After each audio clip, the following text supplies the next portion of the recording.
Mais d'abord, la miniature IA terrifiante, là, ça a l'air trop bien, là. Donc la génération anti-enfant qui inquiète. Impossible de passer à côté des centaines, voire des milliers de vidéos de la Gen Z, Mais surtout. déjà, les gens, ne pas faire vos reportages scientifiques avec votre source comme étant TikTok, je vous en supplie. Déjà, est-ce qu'on peut commencer par là? Si déjà tes sources, j'ai vu plein de TikTok là-dessus. Est-ce que tu peux, avant de dire ouais, mais j'en vois plein sur TikTok, te renseigner sur comment marche l'algorithme TikTok? Avant de te dire non, mais j'en vois plein sur TikTok, du coup, c'est qu'il y en a plein, tu vois. Des femmes, mais pas que, affirment clairement «je ne veux pas d'enfant». Les raisons varient. Pas assez d'argent, pas l'énergie. Ok. Dès que le sujet est lancé, les commentaires explosent et les avis s'entrechoquent. Entre ceux qui comprennent et ceux qui jugent, le débat est électrique. Le phénomène a pris une telle ampleur qu'il ne reste plus confiné aux réseaux sociaux. Aujourd'hui, on en parle partout. Dans les podcasts, à la télé, à la radio, dans les articles et surtout sur TikTok. Toujours avec la même question qui revient encore et encore. Est-ce que vous voulez des enfants? Ou alors, Vraiment, jamais personne ne s'est posé cette question avant 2025, quoi. C'est vraiment un phénomène ultra récent, le fait de parler natalité, d'avoir des enfants, tu vois. Genre, c'est un débat qui existe depuis qu'il y a la Gen Z, finalement, hein. Pourquoi les jeunes font-ils moins d'enfants qu'avant? Ok. Nous étions jusqu'à récemment un pays dont c'était la force, sans doute la singularité en Europe. Et c'est moins vrai depuis quelques années.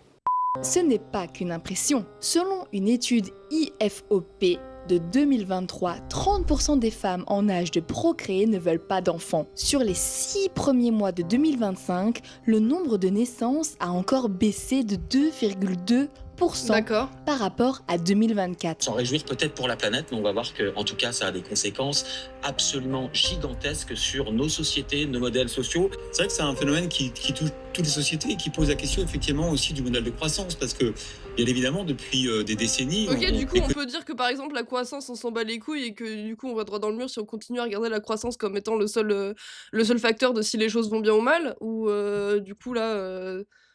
Non? Je sais pas. l'économie mondiale s'est développée grâce à la croissance démographique. Je vous rappelle qu'on est passé de 1 milliard d'individus à 8 milliards et que c'est aussi cette croissance démographique qui a mis du carburant dans la croissance économique. Ah bon? Bah, je croyais que c'était les riches, leur audace, et leur capacité à prendre des risques, et tout ça là, qui a fait qu'on était riches là, je croyais que c'était grâce à Bernard Arnault et compagnie là.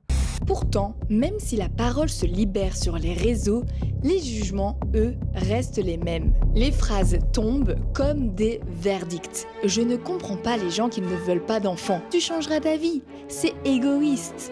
Oh, mais c'est parce que tu n'as pas d'enfants, c'est pour ça. Alors, une vraie question se pose. Est-ce que les jeunes ne veulent vraiment plus Mais on d'enfants? s'en bat les couilles des gens qui disent ça, non?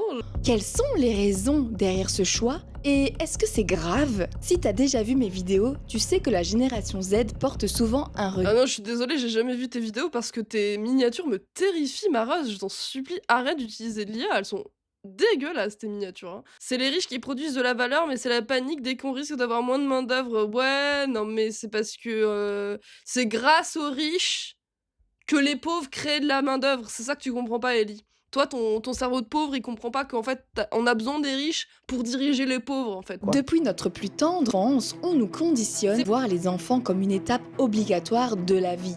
Dans les contes de fées, ça se termine toujours par « ils vécurent heureux et eurent beaucoup d'enfants ». Et dans la vraie vie, eh bien, dès qu'on est en couple depuis un certain temps, la question tombe forcément Ah bon? autour de la table. Alors, c'est pour quand les enfants? Alors, on répond en rigolant, on esquive, mais au fond, c'est vraiment une pression déguisée. Même si avec les années, ce choix se démocratise un peu, la norme reste ancrée. Quand je dis que je veux pas d'enfant, on me demande souvent « Oui, mais Rosanne, tu veux pas assurer une descendance, etc.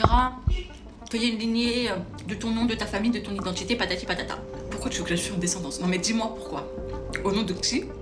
Au nom de quoi?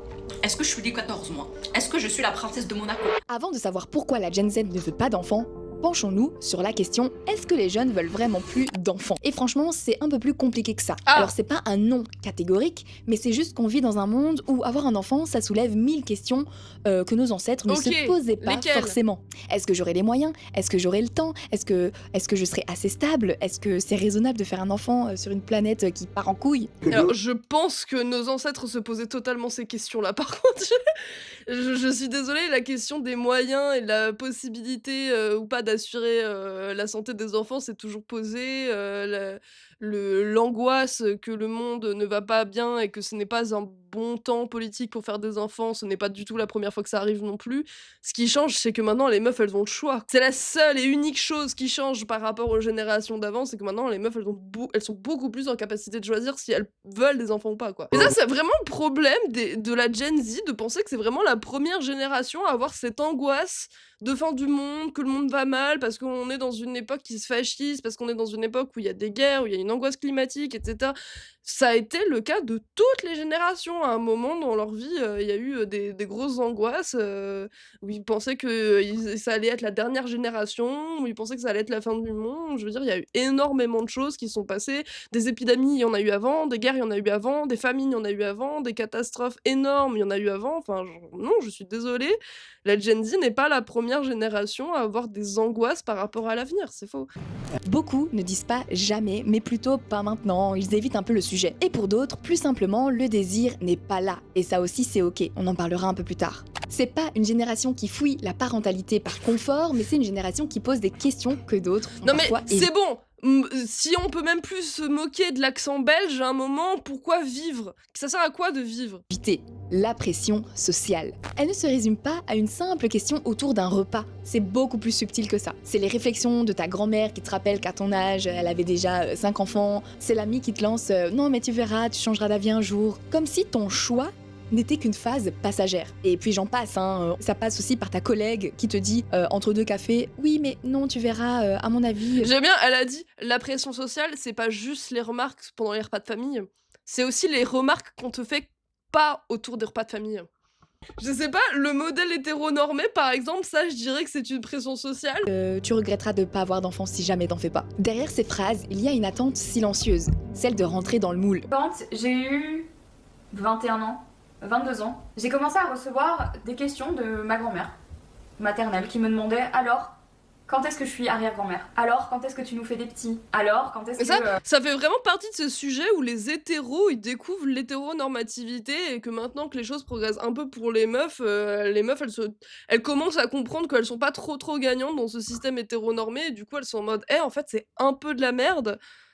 Mais elles vont arrêter la réflexion là où ça les concerne, quoi. C'est-à-dire, dans ce cas-là, vraiment juste le fait de faire des enfants. Et très tôt, ça m'a un peu choquée et je lui disais, mais mamie, tu sais, la personne avec qui je suis, je sais pas si c'est la bonne personne, je sais pas si c'est le moment, j'aime mon travail, je sais pas si j'ai envie de prendre ce temps maintenant, et puis je sais pas si je veux des enfants. Et la première réaction qu'elle a eue, c'est « Comment ça, tu veux pas d'enfants ?» Alors, le moule de la vie réussie, tu le connais, études, travail, couple, enfant, dans cet ordre. Et si tu dévies, eh bien, on te regarde avec un mélange d'incompréhension, d'inquiétude et même parfois de pitié. Sur les forums et réseaux, des milliers de messages parlent du refus d'avoir des enfants, souvent accompagnés de jugements, jusqu'à ce qu'un choix personnel... Attends, fais voir, c'est quoi? Les journées vont être bien tristes dans 30 ans. Petit smiley clin d'œil. Pas logique, car si t'as réussi à être en couple, c'est parce que tes parents ont créé, donc tu dois faire la même chose. Waouh, oh, le niveau d'argument. C'est vraiment, ah bon? Tu es homosexuel? Mais est-ce que tu te rends compte qu'il a fallu qu'il y ait des hétérosexuels pour que t'existes? Hop là, checkmate. Tu réponds quoi à ça? Tu peux pas, hein? Le mec a dit pas logique, hein. Ce n'est pas logique. Puisque tes parents ont fait des enfants, ce n'est pas logique que toi tu n'en fasses pas. Alors la deuxième question qui arrive, c'est pourquoi la Gen Z ne veut pas d'enfants? Alors je me suis renseignée sur toutes les plateformes et tous les médias, et les conclusions sont les mêmes. Ok, vas-y. On va aller au concret. J'ai regroupé les raisons qui reviennent le plus souvent. Ok, et je trouve que la numéro 4, personne n'ose le dire à haute voix. Personne n'ose le dire à haute voix. Toi, tu se situes au niveau... On n'a jamais entendu la raison numéro 4 va vous choquer. Alors, la première raison qui revient beaucoup est l'état du monde. Voilà. Pour moi, vouloir des gosses aujourd'hui en 2023, c'est insensé. D'accord? Je vous le dis, c'est insensé. Je ne suis pas dans la capacité de le protéger dans ce monde. J'aurais jamais accompagné mon enfant par ça. C'est vraiment... Je ne comprends pas... Enfin si, je comprends un petit peu, tu vois. Mais genre, je comprends pas l'angoisse des gens là-dessus. Je comprends, tu vois, l'inquiétude par rapport au fascisme, l'écologie, tout ça, tu sais. Mais vraiment penser que c'est unique à notre époque... C'est trop bizarre. Mais lui éviter les misères de ce monde, que ce soit des misères sociétales, le capitalisme, la pauvreté, malgré toute ma bonne volonté, et les misères liées aux gens. Et ce monde-là, on le connaît. Les incendies chaque été, les inondations, les alertes climatiques qu'on scrolle là entre deux stories, les guerres qui ne s'arrêtent jamais. Alors forcément, on doute. Et pas parce qu'on veut fuir les responsabilités, mais parce qu'on les regarde en face. Et on se dit, est-ce que j'ai le droit d'imposer ça à quelqu'un qui n'a rien demandé? Et pour moi, c'est pas un rejet de l'enfant, c'est une forme de tendresse justement. Comme si pour aimer vraiment, on choisissait de ne pas faire venir un être dans un monde qui n'est plus sûr de tenir debout. Et là, je trouve qu'on transitionne très bien avec la deuxième raison qui est la précarité économique. Alors, on ne s'en rend pas toujours compte de ce que ça signifie concrètement de faire un enfant quand tu peines déjà à payer ton loyer, quand tu comptes tes courses une à une, que tu décales le dentiste au mois prochain, que tu redoutes d'ouvrir ton appli bancaire le 12 du mois. Dans ces moments-là, tu ne vois pas un bébé. Tu vois juste une facture de plus. Le peu d'argent qu'ils avaient, ils l'ont dépensé pour moi. Le peu de temps qu'ils avaient, ils l'ont utilisé pour moi. Ils m'ont tout donné, tout. Là, certains doivent penser que c'est normal. Et oui, ça l'aurait été si avant de m'avoir... C'est qui ce gars comme toi? Ils n'étaient pas pauvres. Après, que les gens disent je préfère d'être stable économiquement avant de faire des enfants, ça me semble sain, ok et normal, y a pas de souci. Mais la take que j'entends de plus en plus de t'as pas le droit de faire des enfants quand t'as pas l'argent pour t'en occuper, ou genre même c'est de la maltraitance de faire des enfants quand t'es pauvre, sachant que oui, tu vois, genre la pauvreté ça peut totalement amener des traumatismes chez l'enfant, ça peut totalement créer des maltraitances, des trucs comme ça, tu vois. Moi, je garderai toujours en tête, jusqu'à la fin, que le premier maltraitant dans ce genre d'histoire, c'est l'État. C'est l'État qui décide de savoir pertinemment qu'il y a des enfants dans des situations de précarité, de pauvreté extrême, qui n'ont pas leurs besoins qui sont remplis, et alors même qu'il a les moyens de remplir ses besoins, ne le fait pas. Et en fait, même si tu penses que c'est de la faute des parents, qu'ils auraient dû être responsables, ils auraient dû, machin truc. Maintenant que l'enfant il est là et qu'il est dans une situation de précarité, ce n'est pas normal que le gouvernement n'intervienne pas, tu vois. Ce n'est pas normal que le gouvernement ne se dise pas, ok, on a les moyens de faire quelque chose, on ne va pas laisser des enfants vivre dans la précarité, tu vois. On ne va pas laisser des enfants ne pas pouvoir se nourrir, ne pas vivre dans des endroits décents, ne pas pouvoir avoir accès à l'éducation, à des vêtements, à des trucs comme ça, tu vois. Moi, c'est toujours, en fait, à chaque fois que j'entends cette critique de oui, il faut pas avoir des enfants quand t'as pas l'argent de t'en occuper, ce que j'entends toujours, c'est que les gens se trompent de cible. C'est que tu peux blâmer les parents autant que tu veux, tu peux considérer que tout est de la faute des parents si tu veux. À la fin de l'histoire, c'est l'État qui est responsable, en fait. Parce que l'État, à tout moment, en fait, le pauvre, tu peux dire que c'est irresponsable de savoir de faire un enfant, tu vois, mais genre le pauvre, il choisit pas d'être pauvre et il choisit pas non plus de sortir de la pauvreté, tu vois. Enfin, si tu crois ça, y a plus rien à débattre, tu vois. Mais par contre, l'État, lui, à tout moment, en une seconde, il peut décider de régler ce problème, en fait. Lui, c'est un choix qu'il peut faire d'arrêter ça à tout moment et qu'il ne fait pas, tu vois. Donc pour moi, au bout du compte, ce sera toujours de la faute de l'État, avant d'être de la faute des parents. Et oui, ça te brise un peu le cœur. Parce qu'en vrai, t'aimerais pouvoir dire non, je m'en fous de l'argent, on s'en sortira. Mais tu sais que c'est faux. T'as grandi dans un monde où l'insécurité est devenue la norme, où un CDI ressemble à un ticket d'or, et où les aides tombent à peine quand tu es déjà en chute libre. Alors tu imagines un enfant, avec quoi tu lui offres une chambre, une éducation, de la stabilité, et surtout, comment tu lui transmets autre chose que ton épuisement quand toi-même, t'as presque plus de batterie. Ce n'est pas que tu n'as pas envie, c'est que tu ne veux pas qu'il hérite de ta galère. Alors tu fais comme beaucoup, tu choisis de ne pas transmettre. Et pas par égoïsme, mais parce que tu refuses de le faire par défaut. Alors j'en ai déjà... comme le niveau d'explication que les gens doivent fournir pour leur dire bah je peux pas avoir d'enfant en fait même si je voulais. Genre le niveau, la meuf elle doit expliquer pendant 3h30 que genre alors en fait je galère à payer mon loyer, donc payer le loyer d'un appart où il y aurait une chambre en plus, c'est un peu mort. On va parler dans cette vidéo que je te mets juste ici. Pendant longtemps on a cru qu'il y avait une ligne droite à suivre. Je déteste toujours autant ces miniatures par contre. Couple, mariage et le tout avant 30 ans. Mais aujourd'hui, les règles ont changé. Surtout, le monde autour a changé. L'indépendance financière qu'on atteignait autrefois à 23 à 25 ans se fait attendre. Les études s'allongent, les loyers explosent et les CDD s'enchaînent. Attends, tu veux dire qu'il y a vraiment un lien direct entre le modèle hétéronormé et le capitalisme, et que maintenant que le capitalisme est dans un état tel que le peuple, la plupart des gens du peuple ne peuvent pas suivre le modèle capitaliste vendu comme étant idéal, le modèle hétéronormatif se casse la gueule aussi? Tu veux dire qu'il y a un lien? Il y a un lien direct entre capitalisme et patriarcat? Putain! Pendant que tout le reste augmente. Alors, On vit chez Ah, nos elle a un parents chat. parfois jusqu'à Ah, il est trop 30 ans, mignon, son on chat. partage un studio à 2 ou on fait des colocations pour tenir le coup. Alors forcément, l'idée de fonder une famille paraît un peu irréelle. Encore une fois, non pas par manque d'envie, Oh là mais là, parce que qu'il c'est est mignon, difficile son de chat. penser à élever un enfant.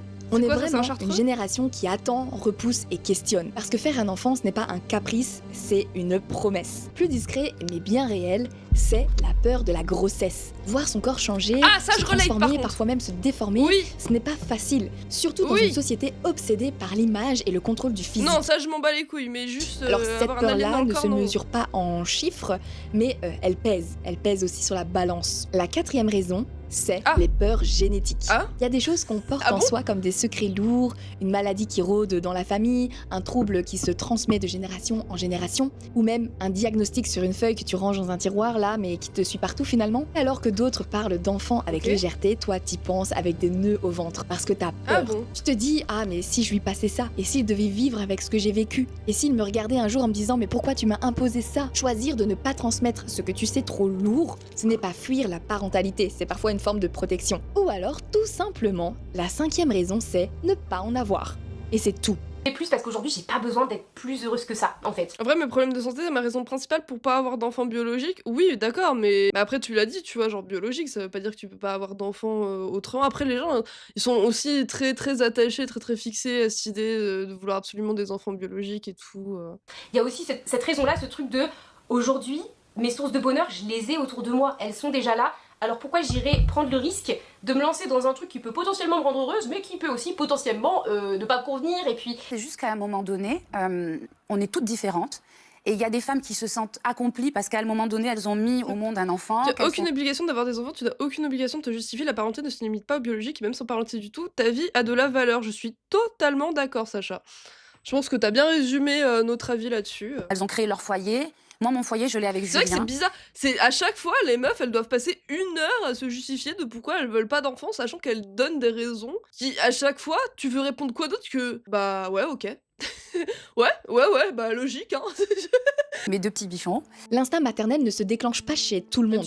Et ça, mais c'est... après, encore une fois, tu sens que ce qui dérange réellement, c'est moins le fait que t'aies des meufs qui individuellement veulent pas d'enfants que ce que ça dit du modèle de société auquel on aspire et auquel tout le monde est censé aspirer, qui est ce modèle famille, enfant, etc. Et particulièrement le rôle des femmes qui est censé être au foyer, qui est censé être auprès des enfants, qui est censé avoir ce rôle reproductif, etc. Tu vois, c'est ça qui dérange vraiment. Donc c'est pour ça que les meufs, elles peuvent se justifier pendant 1 heure si elles veulent, à dire elles ont 45 milliards de bonnes raisons de pas vouloir d'enfants. À la fin, t'auras toujours un boomer pour répondre oui, mais quand même, il faut des enfants. Et tu vois, et lui, il va jamais justifier pourquoi il pense qu'il faut absolument avoir des enfants, tu sais, parce que genre, ça fait tellement partie du modèle normatif que les gens ne pensent pas qu'il y a besoin de se justifier. Ok, certaines femmes, et des hommes aussi, n'ont pas envie d'endosser une responsabilité à vie. Pas forcément par froideur, mais par cohérence avec ce qu'elles sont et ce qu'ils sont.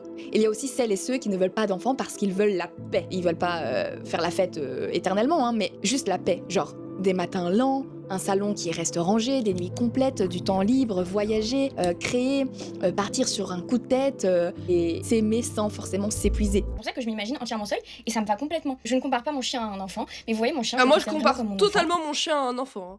Mon chien m'apaise. Je suis une fille qui a besoin d'être très apaisée, vous savez, je suis très anxieuse, etc. Un enfant, ça n'irait pas avec moi parce que ça me rendrait encore plus anxieuse. Mais donc, comme je suis quelqu'un d'extrêmement nerveux et d'anxieux, ça veut dire qu'en fait, pour la moindre chose, je me mets à paniquer, j'ai l'impression d'être responsable de tous les maux de la Terre. Et donc, si j'ai un enfant qui doit être ma priorité dans ma vie et à qui je dois garantir la sécurité, la survie, etc., et ben ça veut dire que j'aurai une double raison d'être angoissée, et même encore plus, parce que si c'est mon enfant, je le mettrai sur un piédestal absolu, et ça fait que du coup, je pense que je n'aurai plus de vie, je serai constamment préoccupée de savoir si tout va bien pour cette personne. Comment j'aurais trop la flemme, moi. Comment j'aurais trop la flemme de me justifier comme ça de pourquoi je veux pas d'enfant, si j'en veux pas. Oh là là, heureusement qu'on m'a jamais posé cette question, et moi, m'attends pas à ce que je réponde autre chose que oui ou non, hein, si on me pose la question. Point numéro 3, parce que j'aurais bien trop peur de regretter ma posture de parent, parce que ça arrive, c'est très... Certains couples veulent préserver leur couple, leur santé mentale et leur espace intérieur. Et ce n'est pas contre les enfants, c'est juste vraiment pour se reconcentrer. Et ce n'est pas moins valable qu'un désir de parentalité, c'est juste une autre horizon, et ça existe. En conclusion, chacun a le le droit de faire ce qu'il veut. Oui, évidemment que chacun fait ce qu'il veut, sauf que, enfin, on voit bien à la façon dont tu justifies que ce n'est pas vu de la même façon de vouloir des enfants et de ne pas en vouloir. En fait, c'est pas une question de juste chacun fait ce qu'il veut, c'est une question de quelle est la norme sociétale, quelle est la chose qu'on attend de toi, encore plus en tant que femme. Là-dessus, politiquement et même sociétalement, ce n'est pas vu de la même façon. Je peux venir parler? Oui, bien sûr. Alors, je trouve que le problème des sujets qui n'ont pas été abordés, alors, parce qu'il y a deux trucs principaux que moi je retiens, tu vois. Dans le fait d'avoir des enfants, comme il dit, c'est alors, t'as le truc évident du capitalisme, de pas avoir de thunes, de pas pouvoir vivre dans un bon environnement, tu vois. Il y a tous ces trucs-là où bah, la réponse, évidemment, c'est finir avec le capitalisme, tu vois. C'est genre, oui, il faut des crèches publiques, oui, il faut enfin, genre que la santé soit gratuite, qu'il y ait des. Enfin, tout ça, tu vois. Que les villes soient accessibles, qu'il y ait plein de parcs pour enfants, avec des jeux, etc. Et ensuite, le deuxième truc que moi je note, et je pense que ça ne vient pas forcément à l'esprit de tout le monde, tu vois, c'est que dans les témoignages qu'elle donnait, bah, il y a beaucoup de personnes qui étaient en mode « je serais trop anxieuse d'avoir la responsabilité d'un être vivant, tu sais, ou d'avoir un enfant. » Je vois où tu veux venir, vas-y. D'avoir cette responsabilité-là, ça serait trop pour moi, ça serait trop prenant, ça me demanderait trop d'énergie, ça me demanderait machin, etc. Ce qui est totalement entendable, et Oui, bien sûr. évidemment, tu vois, c'est genre, on va pas que genre tout le monde fait ce qu'il veut, tu vois. Mais ensuite, bah, la deuxième question, c'est t'as un rapport avec la manière dont on voit les enfants dans la société et de comment on voit leur éducation. Exactement. Et que, en fait, on conçoit les enfants plus comme des objets que comme des êtres à part entière, etc. Du coup, en effet, toute la responsabilité d'un enfant retombe sur une ou deux personnes. Et que, en fait, c'est bah, leur responsabilité entière et c'est basiquement aussi leur objet. Donc, c'est pour ça qu'il y a des enfin, il y a plein de problèmes de violence infantile, etc. Que on considère les enfants comme moindres et comme appartenant à leurs parents. Et d'ailleurs, enfin, genre, c'est très souvent que ça arrive qu'on dise qu'on ne veuille pas remettre en question l'éducation de certains parents parce que bah, c'est les parents, ils éduquent leur enfant comme ils veulent, tu vois. Sauf qu'un enfant, genre, je disais, ouais, j'aime bien l'expression qui est pour élever un enfant, il faut un village, tu vois. Ce qui est vrai, en fait, tu vois. Bon, c'est un peu vrai dans notre société aussi, genre, les enfants, ils vont à l'école, ils se construisent avec d'autres personnes, etc. Et surtout quand tu vois que c'est surtout des meufs qui ont cette anxiété de j'ai pas envie d'avoir cette responsabilité, parce que t'as beaucoup de meufs qui savent qu'elles vont s'occuper à un bon 70% de l'enfant, tu vois, elles toutes seules. C'est Donc, ça. Du coup, c'est pour ça qu'elles sentent qu'elles se disent bah si moi je sens que j'ai pas cette responsabilité-là, je ne peux pas la prendre parce que personne d'autre n'aura cette responsabilité si jamais j'ai un enfant, tu vois. C'est ça, et elles se disent, mais c'est trop compliqué parce que, en fait. Et puis même quand elles se disent, si je le fais avec mon partenaire, imagine on se sépare, du coup ça veut dire que je me retrouve seule avec l'enfant, ça veut dire que machin. Tu sais, c'est plein de trucs comme ça en fait. Et du coup, on en revient à ce dont on avait parlé dans un live précédent de l'isolement. Tu sais, et du manque de communauté. Tu vois, bah, pareil, genre la manière dont on voit les enfants et dont sont élevés les enfants dans la société actuelle, c'est ça aussi, c'est un manque criard de communauté en fait, tu vois. C'est un manque de soutien, c'est un manque c'est ça, de structure. J'avais commencé à écouter le podcast d'une meuf à Roweis qui témoignait qu'elle avait fait une processus de PMA du coup, mais pour être parent toute seule, tu sais. Et un truc qu'elle disait dans ce podcast, elle disait bah les gens disent que je vais avoir un enfant seul, mais c'est pas exactement vrai. Tu vois, alors oui, il y a techniquement pas de deuxième parent, mais je suis énormément entourée, tu sais. Elle expliquait que bah elle avait ses propres parents, elle, qui étaient là pour l'aider, elle avait des amis, elle avait d'autres gens de sa famille, enfin tu vois, elle avait plein de personnes qui l'entouraient et où elle savait qu'elle pouvait compter sur eux pour élever l'enfant et la soutenir, etc., garder l'enfant, aller le chercher à l'école, etc., tu vois. Donc ça, tu vois, c'est une réflexion très intéressante, tu vois, parce que même si techniquement elle avait la responsabilité seule, bah vu qu'elle était très entourée, non, c'est faux, la responsabilité et la charge étaient bah, vachement réparties. On en revient aussi, du coup, à ça, au live précédent, où on avait parlé du fait que de notre vision de la communauté, tu vois, et que les gens avaient pas forcément besoin de plein d'amis très proches, tu sais, mais qu'ils avaient besoin que de 1 ou 2 amis proches, tu sais, et que finalement, le plus important, c'était avoir une communauté sur qui tu peux compter sans avoir besoin d'être proche, d'avoir le même avis sur tout, d'être d'accord sur tout, d'avoir les mêmes goûts, etc. Parce qu'une communauté n'est pas censée répondre à forcément un besoin de divertissement ou de conception philosophique, etc. Mais remplissait plutôt des besoins matériel, Mmh. de soutien matériel et concret. Donc le problème, une des raisons pour lesquelles les gens veulent pas d'enfants et la même raison pour lesquelles les gens se sentent de plus en plus seuls, c'est qu'ils n'ont pas de communauté sur lesquelles compter. Et pas de structure publique. Et pas de structure publique. Voilà, je voulais parler surtout du deuxième point qui me semble pas souvent Oui, bien évoqué, sûr. qui est... Non, t'as totalement raison. Bah, Voilà. en plus, elle a dit pas souvent évoqué, elle a parlé du coup des problèmes de santé liés à la grossesse ou au fait d'avoir un enfant biologique, tu vois. Et c'est vrai que c'est pas autant évoqué que d'autres trucs, mais genre là, ce que t'as expliqué, c'est encore moins discuté, quoi. Genre les gens n'évoquent jamais. Si, j'avoue, les places en crèche, par exemple, c'est souvent parlé, tu vois, il y a des trucs comme ça, le coût d'élever un enfant, c'est discuté, tu vois, mais genre à quel point on manque de structures publiques, et pas juste en termes de trucs physiques, genre des crèches ou des écoles, mais ne serait-ce qu'en termes d'endroits où tu peux emmener tes enfants, à quel point t'es accompagné dans la grossesse, dans l'éducation, dans Mais la parentalité, tout ça, à quel point t'as des ressources, t'as des gens qui sont là pour t'aider, ça, c'est un truc que les gens, L'accessibilité des villes, c'est un truc, L'accessibilité. par exemple, dans un truc dont on parle vraiment très peu, tu vois. Genre, par exemple, quand tu dois te déplacer avec plusieurs enfants, notamment en bas âge, et peut-être avec des courses ou quoi, ou etc. Bah, genre, les transports en commun, l'accessibilité des transports en commun avec une poussette ou quoi, c'est important, en fait, tu vois. Voilà, on n'a pas besoin d'avoir d'enfants pour se sentir heureux et complet. J'ai 76 ans, très heureuse d'être telle que je suis et sans enfant. Dans les années 70, c'était vraiment très difficile de s'affirmer comme child free. Aujourd'hui, je suis parfaitement heureuse. Et je sais que si je n'avais pas fait ce choix de non-maternité, je suis sûre que je ne serais pas allée dans les chemins. L'important n'est pas de choisir la maternité ou pas. L'important, c'est se choisir. On arrive à la fin de cette vidéo.